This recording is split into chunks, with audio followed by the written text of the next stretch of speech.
Have you ever stood at the foot of a mountain of your own making? A mountain built of ambitions, resolutions, and promises you made to yourself. You stand there, looking up at the peak, the person you want to become, the writer, the athlete, the entrepreneur, the serene and mindful individual who has it all figured out. You can see them so clearly, and yet the climb feels impossible. You take a few steps, full of energy and motivation, but soon the path gets steep, the air gets thin, and you find yourself sliding back down, ending up right where you started, only now with the added weight of disappointment. Why is this experience so universal? Why does the gap between who we are and who we aspire to be feel like an unbridgeable chasm? We tell ourselves we lack willpower. We believe we need more motivation, a bigger jolt of inspiration to finally conquer that mountain. We treat our failure to change as a moral failing, a weakness of character. But what if that entire premise is wrong? What if the problem isn't you? What if the problem is the mountain itself? What if we've been taught to look at change all wrong, focusing on the monumental peak instead of the single, simple step right in front of us? This is the question that consumed a man named James Clear, not out of academic curiosity, but out of a desperate, life-altering need to rebuild his own world from scratch. His journey wasn't one of finding a magic bullet of motivation, but of uncovering a set of fundamental, almost invisible laws that govern human behavior, laws that, once understood, can allow anyone to achieve remarkable things not through Herculean effort, but through the quiet, relentless power of the astonishingly small. To understand the profound simplicity of James Clear's discovery, you first have to understand the moment his life was shattered. It wasn't a slow decline or a gentle realization. It was a sudden, violent crack. As a promising high school athlete, his world revolved around baseball. It was his passion, his identity, the language he understood best. Then, on the final day of his sophomore year, a stray baseball bat, swung by a teammate, slipped and flew through the air, striking him squarely between the eyes. The impact was catastrophic. The world didn't just go dark, it imploded. He suffered a broken nose, multiple skull fractures, and 2 shattered eye sockets. More terrifyingly, the soft tissue of his brain began to swell, a life-threatening condition that demanded immediate, critical care. He was airlifted to a larger hospital and placed into a medically induced coma. When he eventually awoke, the world he knew was gone. He had lost his sense of smell. He suffered from double vision, and for months, his eyes couldn't track objects properly. He was plagued by seizures. Even the simplest act of walking in a straight line became a frustrating challenge. The physical recovery was a grueling, uphill battle, but the psychological toll was arguably worse. The identity he had built for himself, that of a star athlete, had been pulverized along with his facial bones. He was no longer the player who could count on his natural gifts. He was starting from a deficit, so profound it seemed insurmountable. When he finally managed to return to the baseball field a year later, he was a ghost of his former self, the only junior to be cut from the varsity team. He eventually made it onto the team at Denison University, but his reality was one of splintered wood and cold aluminum. He was a bench warmer buried at the bottom of the roster. Here, in this place of deep frustration, the seeds of his future work were sown. He was surrounded by talented players, all of whom had the same goal: to be successful, to get more playing time, to win. But their goals weren't what separated them. Everyone had goals. The difference, he began to realize, lay elsewhere. He understood that he couldn't simply will himself to be a great player again. Grand declarations were meaningless. He couldn't control the outcome of the game, his spot on the roster, or how his coaches viewed him. The only thing to control was the system he built for himself, the tiny, everyday routines that could, over time, give him an edge. So he started small, absurdly small. He made a commitment to go to bed early every night, recognizing that sleep was foundational to recovery and performance. He made sure his dorm room was always clean and organized, creating an environment of order in a life that felt chaotic. He started lifting weights several times a week, not with the goal of becoming the strongest player overnight, but simply to reclaim the feeling of strength, one repetition at a time. These weren't glamorous, headline-grabbing actions. They were invisible. They were atomic. They were tiny, fundamental units of a larger system. And slowly, Imperceptibly at first, that system began to work. The compound interest of these small, good habits began to pay dividends. His confidence grew. His strength returned. His grades improved. By his senior year, he was the top athlete at the university. This was a crucible that forged his obsession. Understanding not the grand gestures of success, but the mundane, microscopic architecture of daily habits that make success almost inevitable. This personal, desperate search for an edge led him to his first major breakthrough, a principle that seems almost too simple to be profound, yet governs so much of our unconscious behavior. Make it obvious. He discovered that our willpower is not the reliable soldier we believe it to be. In fact, it's a finite, easily depleted resource. The real commander of our actions is our environment. We don't perform habits in a vacuum. We are constantly responding to cues and triggers around us. He stumbled upon the story of the British cycling team, a case study that perfectly encapsulated this idea on a grand scale. For over a century, British cycling was the definition of mediocrity. They were so consistently unsuccessful that one of the top bike manufacturers in Europe refused to sell them equipment, fearing it would harm their brand if other professionals saw the Brits using their gear. Then, in 2003, they hired a new performance director named Dave Brailsford. Brailsford's strategy was something he called the aggregation of marginal gains. He believed that if you could find a tiny 1% improvement in everything you do, the cumulative effect would be extraordinary. And he meant everything. His team didn't just focus on the obvious things like training regimens. They redesigned the bike seats to be more comfortable. They rubbed alcohol on the tires for better grip. They tested different massage gels to see which one led to the fastest muscle recovery. They went so far as to hire a surgeon to teach the athletes the proper way to wash their hands to minimize the risk of getting a cold. They even determined the best pillow and mattress for each individual rider and shipped them to hotels for every race. To outsiders, it seemed obsessive, almost comical, but the results were staggering. The team dominated the 2008 and 2012 Olympic Games and won the Tour de France multiple times in the following years. They hadn't discovered a new, secret training method. They had simply made hundreds of tiny, superior choices the obvious and default options. They engineered their environment for success. This principle translates directly to our personal lives. The most common habits we have are often the result of the most obvious cues in our environment. You see a plate of cookies on the counter, you eat one. You see your phone light up, you check it.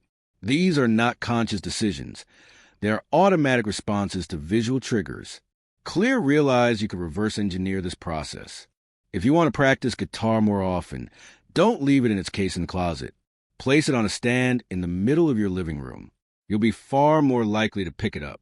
If you want to drink more water, don't just hope you'll remember.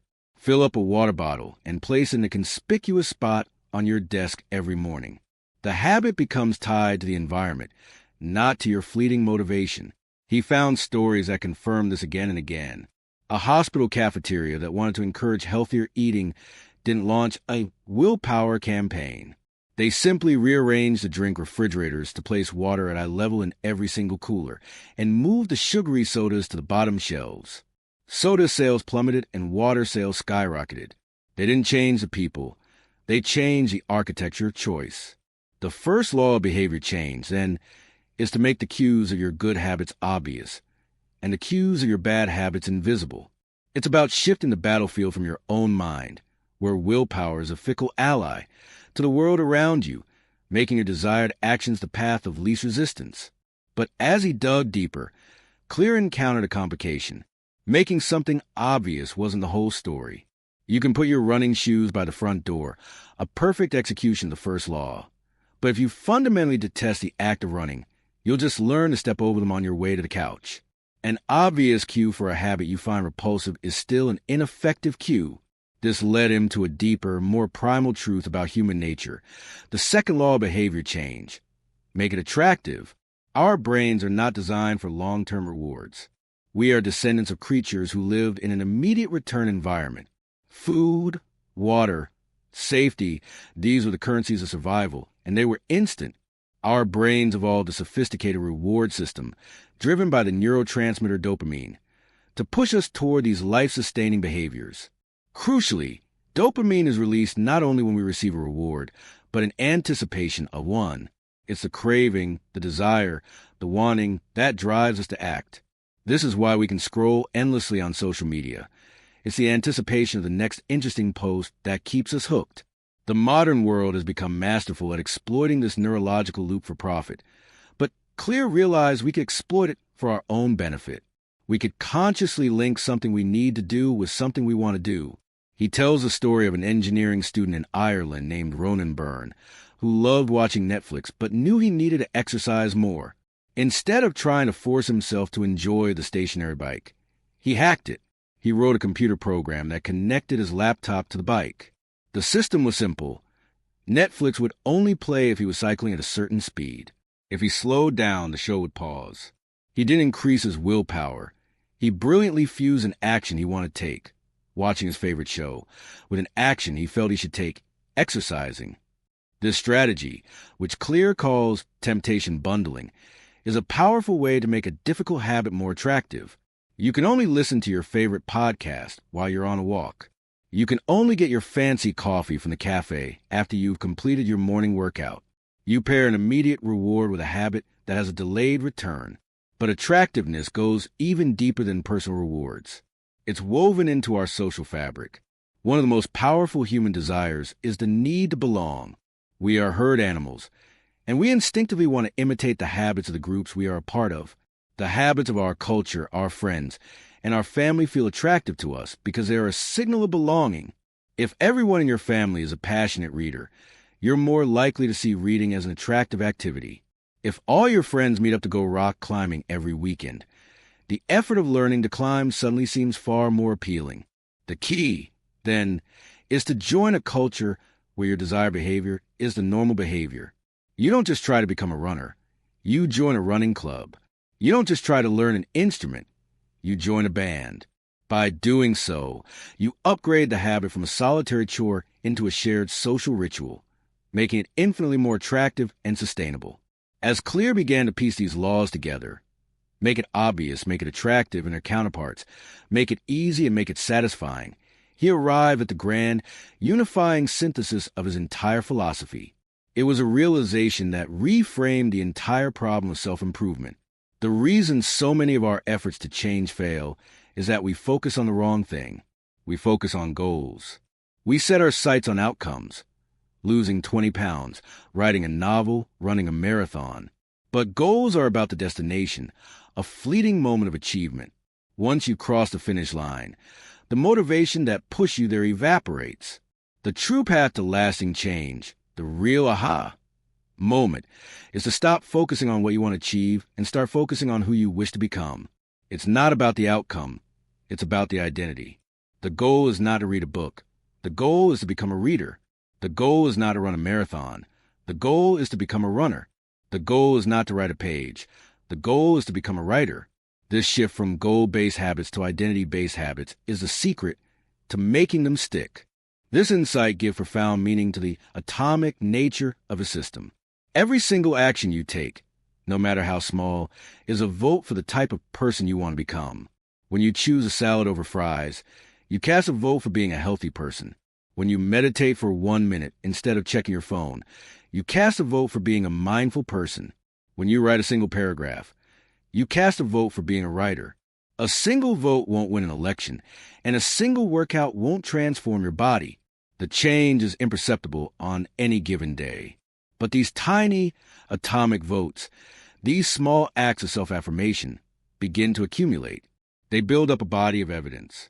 Day by day, habit by habit, you are providing yourself with proof of your new identity. You're not just faking it until you make it.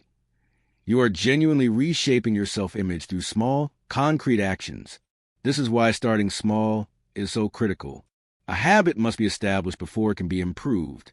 The 2-minute rule, scaling any new habit down to something that takes less than 2 minutes to do, isn't just a trick to get started. It's a way to cast your first, easiest vote. Read before bed each night becomes read 1 page. Do 30 minutes of yoga becomes take out my yoga mat. It makes it nearly impossible to say no. You cast a vote, you get the small win, and you reinforce the identity. The 4 laws make it obvious, attractive, easy, and satisfying are not just a disparate set of tips. They are a comprehensive toolkit for making it easier to cast those votes, to build a momentum that will carry you from simply performing an action to truly embodying a new identity. So we stand again at the foot of that mountain, but now we see it differently. The journey from a hospital bed, stripped of an identity, to a best-selling author who has helped millions was not a story of one giant leap. It was a story of one small step, and then another and another. It was the story of choosing to go to bed on time, of keeping a room tidy, of showing up to the gym, even on the days it felt pointless. James Clear's journey teaches us that the secret to massive results isn't massive action. It's the consistent application of tiny, atomic habits that compound into something extraordinary. The blueprint, then, is beautifully simple. Forget the goal for now. Focus on the system. Forget who you want to be in a year. Focus on the person you can be today. Ask yourself, who is the person I want to become? And then, what is one tiny 2-minute action I can take right now that would cast a vote for that identity? If you want to be a writer, open a document and write 1 sentence. If you want to be a healthy person, put on your workout clothes. Don't worry about the full workout. Just cast a vote. Understanding this is the first crucial step, but the real transformation happens when you act. It happens when you decide that your future self is worth the small, almost insignificant effort required today. This is more than just a video. It's an invitation to join a community of people who are tired of looking at the peak and are ready to focus on the path. By subscribing, you're not just clicking a button. You're casting another small vote for yourself. You're making a commitment to keep learning, to keep building, and to keep showing up. Because the future you is not built in giant leaps of inspiration, but in the quiet, consistent, atomic habits of today.